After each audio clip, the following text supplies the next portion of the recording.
When we were planning our trip to Peru, the stop I agonized about the most was Colca Canyon. It was hard to tell from North America whether you would see enough if you didn't take one of the treks down into the canyon. The treks just looked grueling. I watched several videos and knew that that was not something I was going to be able to do. There were also just day trips from Arequipa, and those also looked pretty grueling. So in the end, obviously, we decided we would just check it out. We would spend one night out near the place so that we could drive out and see the condors, hopefully first thing in the morning. Even when we woke up that morning in Chivay, I did not know if this was going to be an interesting day or a day of not seeing very much. So the question was it worth it as independent travelers with our own vehicle? Was it worth going to Colca Canyon? And the answer is absolutely yes. It was a great, amazing stop. So glad we included it. I'd love to go back and spend more time there. You could make a home base in one of the other little villages and do some day hikes. If you watch till the end of this video, I have one more piece of information that you need if you're going to do this independently like we did. All right, so we spent the night here at the Colca Canyon Hotel, which is in Chivay at one end of Colca Canyon. And it's a good basic hotel. It was a good buy. It's very clean. People are very nice. Yeah. Boy, what is 14,000 you said? Yeah. I don't think I ever will get used to this altitude. And I think it's only 12,000 here. Only 12. Okay, it's only 12. But like I just can't sleep. So I didn't sleep well in Cusco. I certainly didn't sleep well last night. But today we're going to drive around. Probably not do much hiking at all. Just mostly looking from miradors at the canyon. And then back to Arequipa. What's the best? Well, they had nice parking here. So at least we got to park the Hilux in a nice secure place. And there's their town soccer field.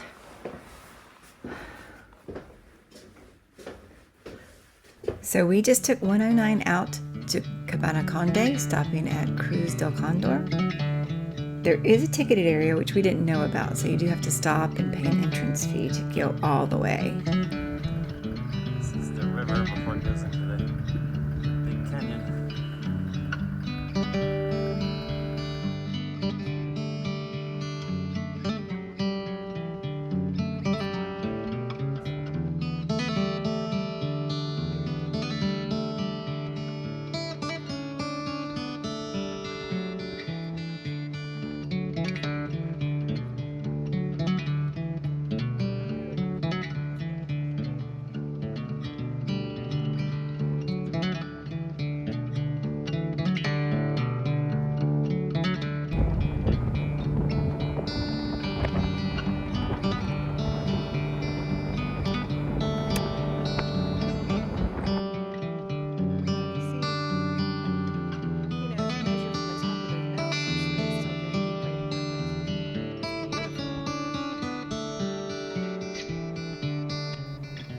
We didn't stop in the town of Yankee, but it looks like that would be a good place to make a home base if you had more time in the area.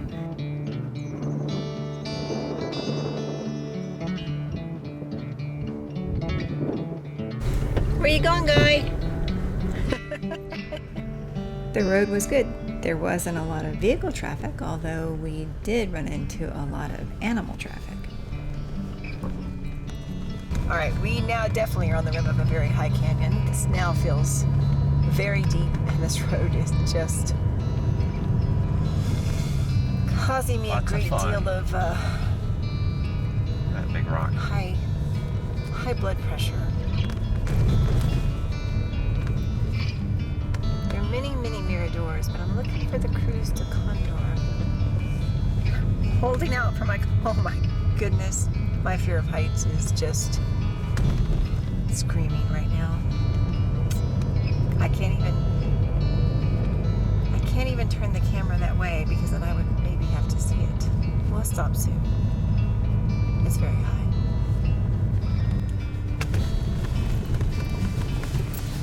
These guys aren't being driven anywhere. They're on their own, aren't they?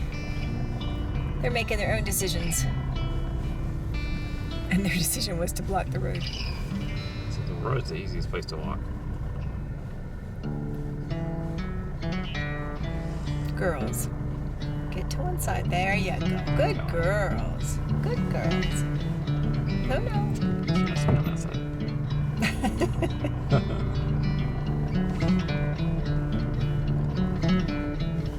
Time it's horses on the road. Let's see what they do.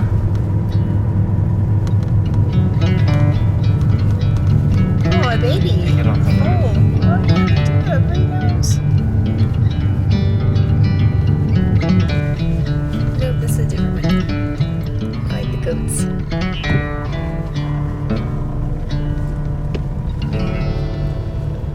So we just bought 70 soles per person for our access to continue down this road. I really, who knows? It's kind of a cross between a police stop and a ticket booth. Yeah. Like mandatory tickets. So now we have some very fancy tickets, Yeah. which hopefully get us what we want. The only thing I heard is servicios hygienicos. I heard that too, so that's good. Hopefully good. that's actually included. And Yeah. cows and cow sign. Just where they're supposed to be. Yeah. They weren't kidding.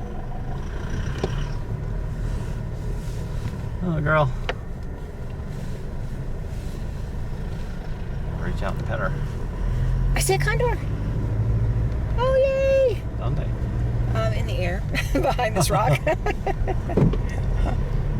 I didn't even know how easy it would be to find Cruz del Condor. Turns out it's very easy. So our first glimpse of a condor, we pulled over and tried to see some more, still wondering if we'd even find Cruz del Condor. Of course, just down the road, we found it. It was very obvious. It's a large developed tourist stop. There are people selling condor-related trinkets, people dressed as condors that you can pose for your picture with. It was impossible to miss.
That's the one I was telling you about.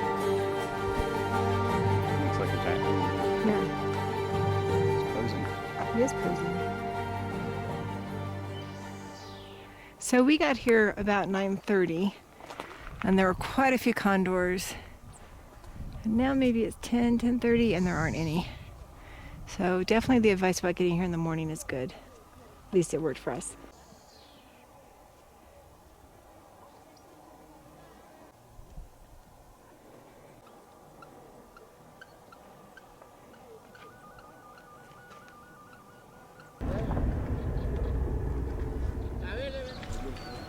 We went on to have a little break in the town of Cabanaconde.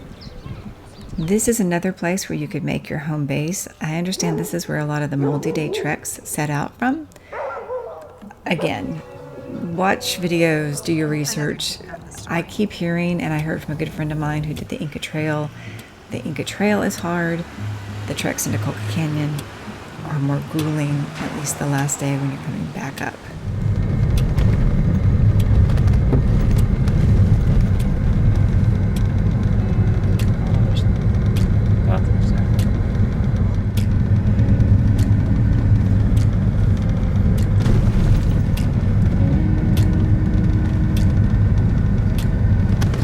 What makes rocks fall?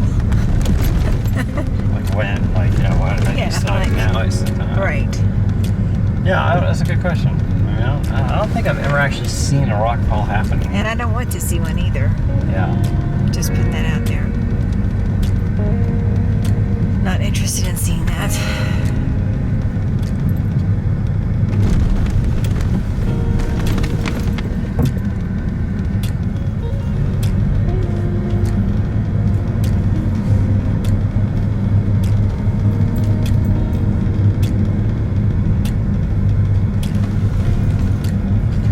Scariest tunnel ever. There it goes.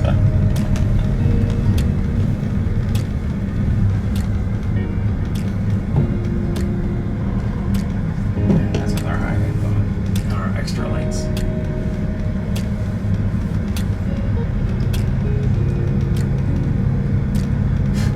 Can't make out a stripe down the middle.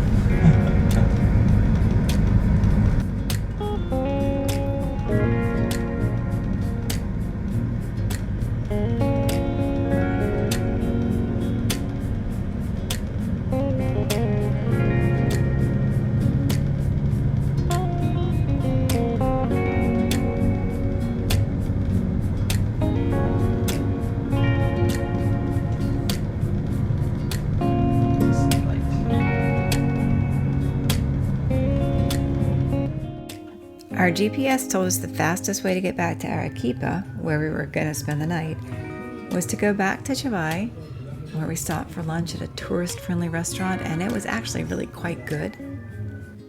And then part of our route went back the way we had come the day before, and part was on a toll road that was supposed to be much faster.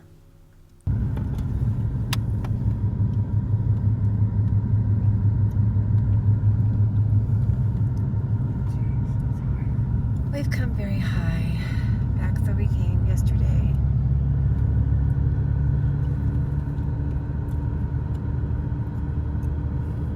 So ridiculously high. Chivay, way down there. Alright, we're back up in the high plains. Wow, just wow.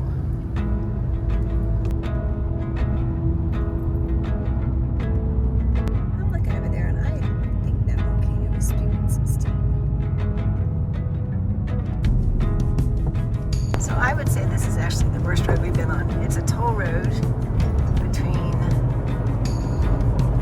where were we? Chivay and Arequipa. But the passing that goes on here is pretty crazy. Randy just didn't take part in it. It's just, feels very dangerous. And here's the thing that I really think anyone who plans this trip needs to know. Don't go that way. So this was 34A, and it headed into Arequipa. It was the most frightening road we've ever been on because of the truck traffic. Trucks would pass when you didn't think there was any room for them to pass. And so it's a 2-lane road, and you would suddenly look up and there would be trucks in your lane facing you, coming towards you, time after time after time. This was by far the most frightening drive we did in Peru, and I would never do this road again. Instead, I would go back the way we had come the day before, through the beautiful Reserva Nacional de Aguada Blanca y Salinas. I think I got that right. That route was longer, but it felt safe and it was beautiful. There is another route I would be tempted to try where you just keep going from Cabanaconde on 109 and then loop back down around. That would probably be at least a 2-day trip. If you're from this part of Peru or if you've been and you've done that road, leave a comment that helps us all plan that, because I think that looks like an interesting, although maybe very time consuming and slow route. But we made it back to Arequipa in one piece. I would like to go back to this area and spend maybe even 2 weeks exploring Arequipa, relaxing, and then seeing more of the surrounding area, taking my time, really exploring. But we were on to Lima. Thanks for watching this video. If you've enjoyed it, please give me a like and subscribe to the channel so you can see our adventures in Lima where we make new friends and kind of learn to surf.